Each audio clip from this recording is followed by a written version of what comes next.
Hey everyone, ready to unlock the secrets to speaking English fluently and confidently? We're diving deep into a podcast called Speak Easy, Mastering English the Fun Way. And let me tell you, it's packed with some seriously cool strategies. It really is. And it tackles a problem I see all the time. People getting stuck in the grammar and writing rut, completely neglecting the most important part, actually speaking. Right, it's like trying to learn to swim by just reading a manual. You've got to jump in the pool. But here's where it gets interesting. The podcast guest actually encourages making mistakes. That's one of the biggest takeaways for me. They explain that mistakes are like little signposts, showing you where you need to grow. Every time you stumble, your brain is actually rewiring itself, getting closer to fluency. That's a really cool way to think about it. It takes the pressure off, right? So instead of being afraid to speak, you embrace those little fumbles as stepping stones. Exactly. And that shift in mindset is so powerful, it frees you up to speak more often, which is the key to getting comfortable and fluent. It's like building a muscle. Yeah. The more you use it, the stronger it gets. Okay, so we've got to get over our fear of messing up and start speaking, but where do we even begin? The podcast host stresses the importance of listening as a foundation. This is where the magic of immersion comes in. Think about how babies learn language. They spend months just listening, absorbing the sounds and rhythms of their native tongue. We can do the same thing with English. Surround yourself with podcasts, movies, music, anything that gets those English patterns ingrained in your brain. So it's like training your ears first, almost like setting the stage for speaking, but is just passively listening enough. Passive listening is great for getting comfortable with the sounds of English, but to really level up, you need to get active. And that's where shadowing comes in. Wait, tell me more about the shadowing technique. It sounds kind of mysterious. It's actually super simple, but incredibly effective. You listen to a short sentence or phrase, then you pause and repeat it out loud, trying to match the speaker's pronunciation and intonation as closely as possible. So you're basically becoming their voice double. Exactly. It's like having a pronunciation coach in your ear, guiding you towards more natural and fluent speech. Plus, it forces you to pay attention to the subtle nuances of the language, like rhythm and stress patterns, which can make a huge difference in how you sound. This is brilliant. I'm already thinking of all the podcasts I could use for this. But even with all this listening and shadowing, isn't translating in my head going to slow me down when I actually try to speak? That's a great point. And that's where the concept of thinking in English comes in. This might be one of the most challenging, but also the most rewarding shifts you can make as a language learner. Okay, I'm intrigued. Break it down for me. How do you actually think in a different language? It's about rewiring your brain to respond directly in English without going through that intermediate translation step. Instead of seeing a tree and thinking, okay, that's a tree, and the word for tree in English is, you simply think tree. Wow, that sounds almost like a Zen exercise. But I can see how bypassing that translation step would make your speaking so much smoother and faster. Exactly. It takes time and practice. But it's like unlocking a secret doorway to fluency. And here's a fun way to start practicing. Talking to yourself in English. Wait, seriously? Talk to myself, as in out loud. Yeah, I know, it might feel strange at first. But trust me on this. It's a fantastic way to practice speaking without any pressure or judgment. You can narrate your actions, like, I'm making coffee, or even have imaginary conversations in your head. That's actually kind of brilliant. It's like having a built-in speaking partner available 24/7, even if they are a little, well, imaginary. But what about those of us who crave real-life interaction? Well, the podcast recommends finding a language exchange partner, or using apps like HelloTalk or Tandem.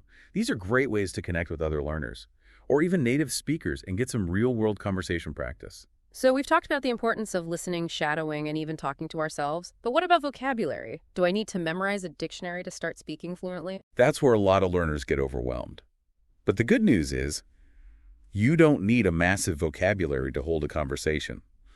The Speak Easy podcast suggests focusing on phrases and chunks of language instead of individual words. I love that idea. It's like learning prefabricated building blocks that you can easily slot into different conversations. So instead of just memorizing recommend, you might learn the phrase, can you recommend a good restaurant? Exactly. It's all about practicality and using what you learn immediately. And speaking of practical skills, let's not forget pronunciation. It's such a crucial part of speaking clearly and being understood. Right, because even if you have the perfect words, if your pronunciation is off, people might not understand you. So what tips does the podcast offer for improving pronunciation? Well, they recommend a technique called listen and mimic.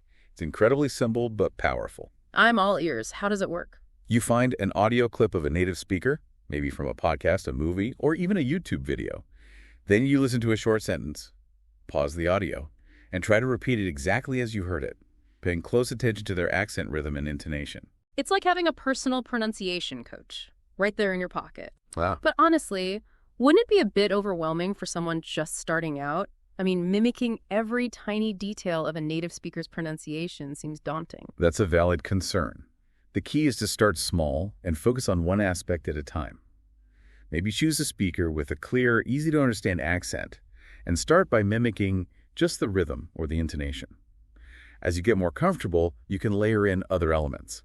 And for a fun pronunciation workout, they even recommend trying out tongue twisters. Oh, yeah, those. I used to love practicing. She sells seashells by the seashore as a kid.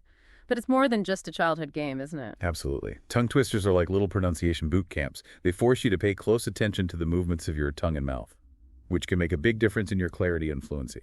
So we've covered listening, speaking, practice, vocabulary, and pronunciation, but what about confidence? I know a lot of people who understand English grammar and have a decent vocabulary, but they freeze up when it comes to actually speaking. You've hit on a common challenge. The podcast guest addresses this head-on, emphasizing that confidence is built through exposure and practice.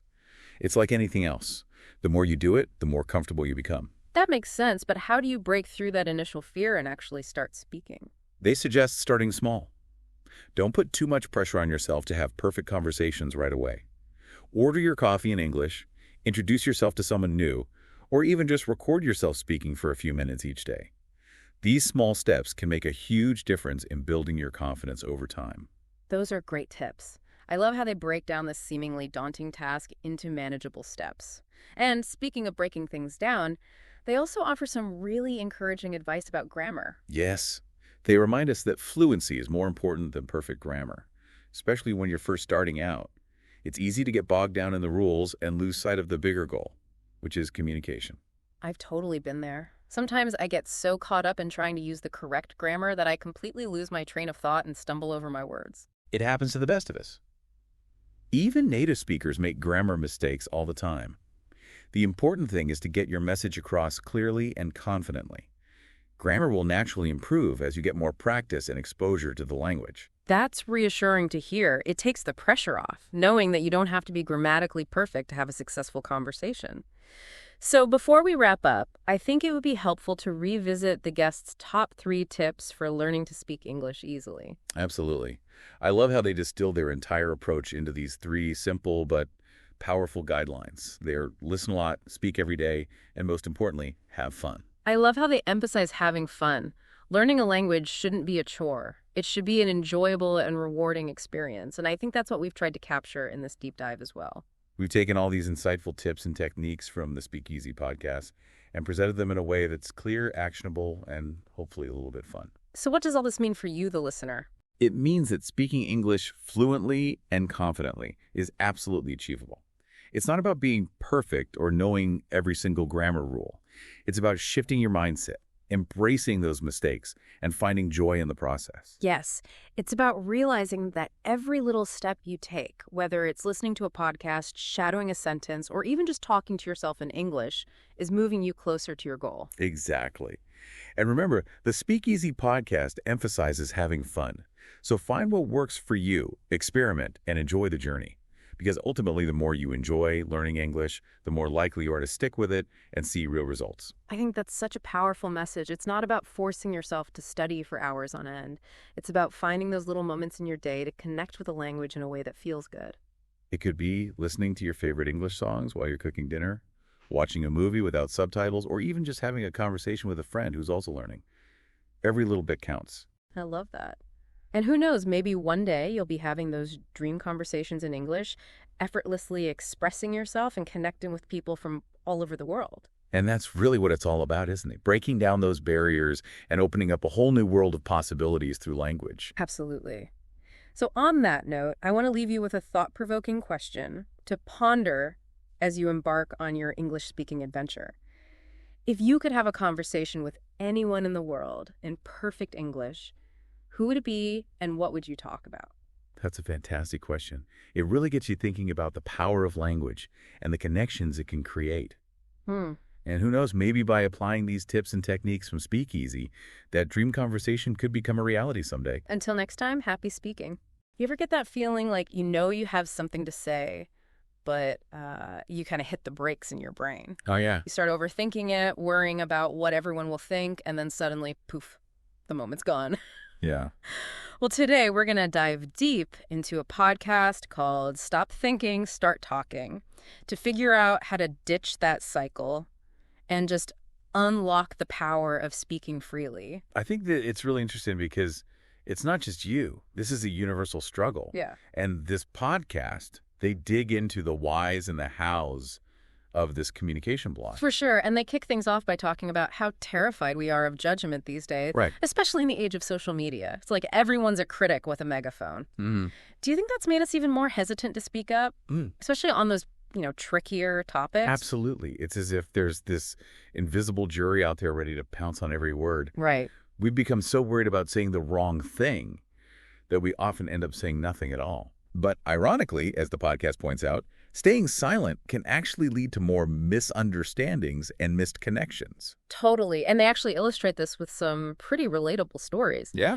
One of the hosts talks about completely freezing up in a meeting when he had this brilliant idea. Oh, yeah. But overthinking it led to him missing his chance to actually share it. Yeah. And to make matters worse, someone else chimed in with the exact same idea like 5 minutes later and got all the credit. Ouch.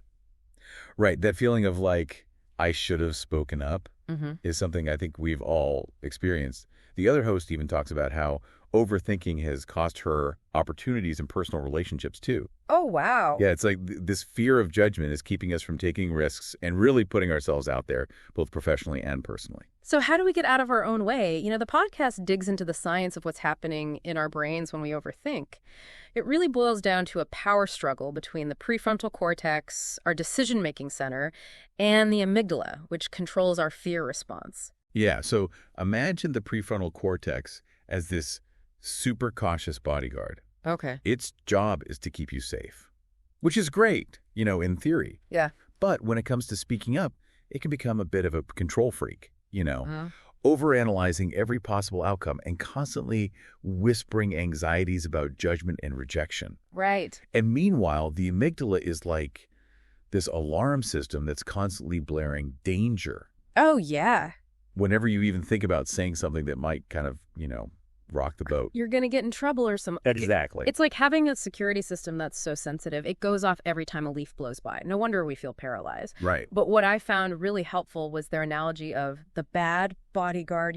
They use this. Yeah. It really highlights how this internal struggle actually keeps us locked in a cage of silence, preventing us from connecting with others and expressing ourselves authentically. It's a brilliant way to visualize how our own attempts to protect ourselves can completely backfire. Totally. And the irony is most of those worst-case scenarios we conjure up in our heads, they rarely ever come true. Right. They don't. Yeah. Okay, so we've got this overprotective bodyguard and like a hypersensitive alarm system running the show in our brains. How do we even start to break free? The podcast actually gives us some really solid tools to use. Yeah. One that really stood out to me, and this might sound a bit counterintuitive, is this idea of practicing speaking before thinking. Oh, interesting. Almost like trusting your gut, right? Like letting those words kind of flow out without that constant internal censor. Exactly, yeah. It's about getting comfortable with a bit more spontaneity in your communication. Now, obviously, this isn't a license to just be rude or inconsiderate. Right. But it's more about finding that sweet spot between being thoughtful and overly cautious. Yeah, because sometimes that caution can really lead to, like, what the podcast calls missed opportunities. Like big-time facepalm moments where you're like, ugh, I should have said something. Oh, totally. They share some pretty, cringeworthy personal stories in there. Yeah. I think a lot of us can relate. Oh, yeah. The meeting where you have the perfect solution, you hesitate, and then someone else swoops in with the same idea 5 minutes later. It's amazing how overthinking can really trip us up, even when we have something valuable to contribute. And it's not just in work settings. They talk about relationships too, when you overthink every text message you send or hold back from expressing your feelings because you're afraid of being rejected. Right. Those are missed opportunities for connection, and that can be really tough. It is, yeah. And it really highlights how these mental blocks can really impact all areas of our lives. But the podcast also reminds us that, you know what? Most conversations aren't these high-stakes do-or-die situations. Yeah. We tend to put so much pressure on ourselves to say the perfect thing. It's true. It's like every sentence has to be worthy of a Nobel Prize in literature. Exactly.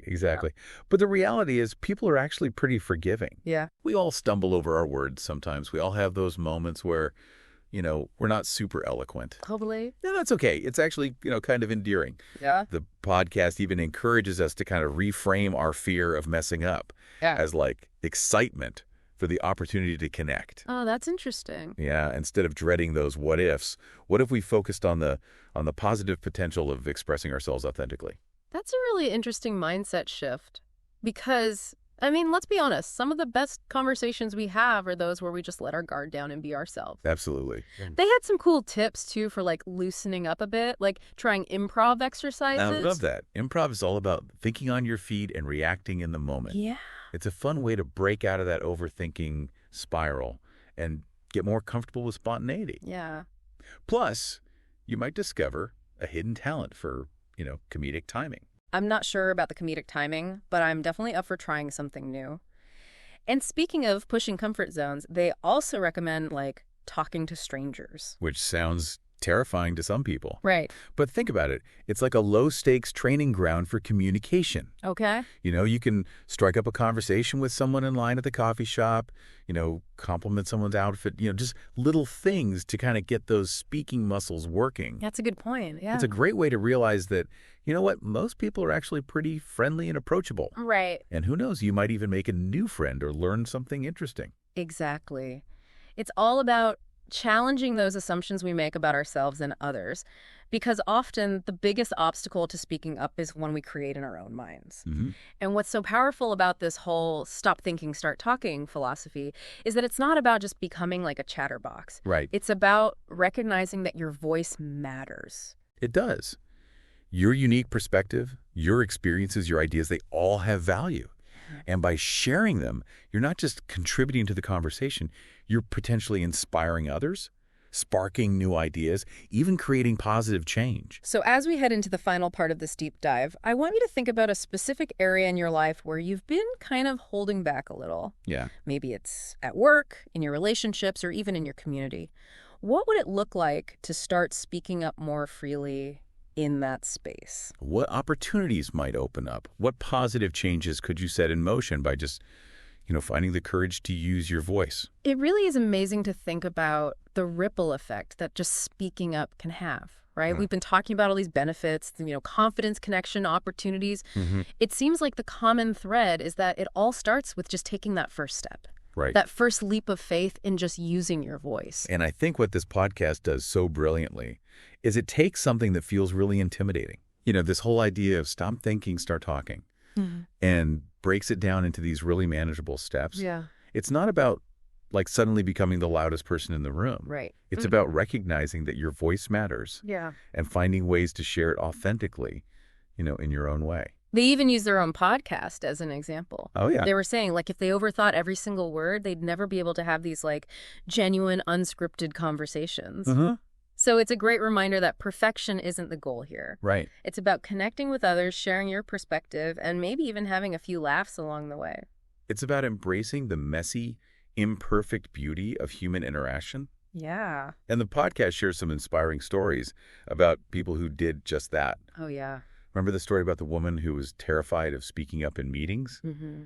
She decided to push past her fear and started sharing her ideas. Yeah. And ended up becoming a successful manager. That's a powerful example of how speaking up can really lead to personal and professional growth. Sure. It's like a muscle. The more you use it, the stronger it gets. Exactly. And what's so cool is that it can have a positive impact on the people around you, too. Absolutely. Yeah. When you share your ideas, you're not just expressing yourself. Mm-hmm.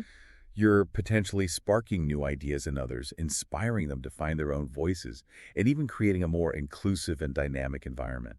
So as we wrap up this deep dive, I want to kind of circle back to that challenge we posed earlier. Okay. You've heard the stories, you've learned the tips, you've explored the science behind it all. Yeah. Now think about that one area of your life where you've been holding back. Mm-hmm. Maybe it's a relationship, a work situation, or even something in your community. Right. What's one small step you can take today to start speaking up more freely in that space? What would it look like to share your perspective, even if it feels a bit uncomfortable? Remember, it doesn't have to be this grand gesture. It could be as simple as voicing your opinion in a meeting, sending that text message you've been overthinking, or even just striking up a conversation with a stranger. Yeah, the key is to start small, wife, build momentum, and trust that your voice deserves to be heard. Because when you share your authentic self with the world, you open up possibilities not just for yourself, but for everyone around you. We hope this deep dive has given you the tools and the inspiration to unlock the power of your own voice. Because when we all contribute our unique perspectives, even in small ways, we create a richer, more vibrant, and more connected world. Thanks for joining us on the deep dive.